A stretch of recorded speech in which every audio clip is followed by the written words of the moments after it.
Oke, ibu-ibu masih semangat ya? Baik, sekarang kita akan belajar tentang merencanakan keuangan usaha.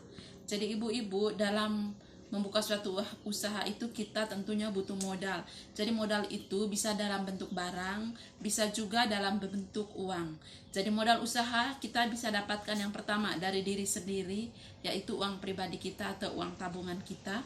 Terus yang kedua modal dari orang lain itu dalam bentuk bantuan, terus modal dari orang lain juga tapi dalam bentuk pinjaman.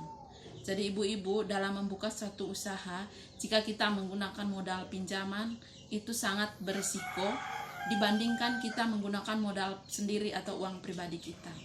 Kenapa?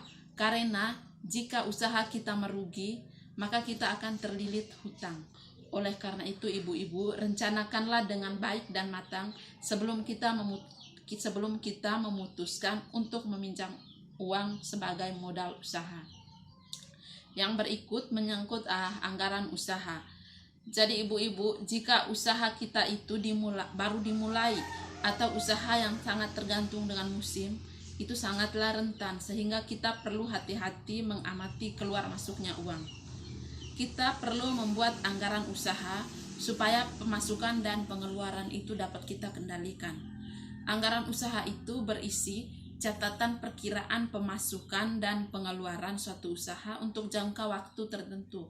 Jadi bisa untuk jangka waktu per minggu, per bulan, atau per tahun.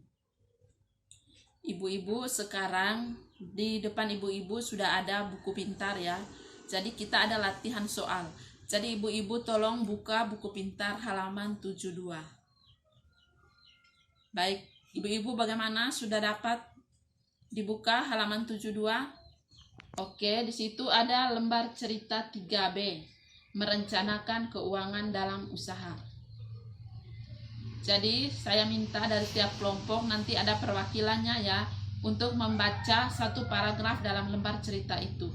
Jadi teman-teman yang lainnya menyimak sehingga setelah selesai membaca cerita dalam satu paragraf itu, anggota kelompok diskusikan bersama bagaimana langkah-langkah untuk menjawab pertanyaan yang ada di dalam buku pintar itu.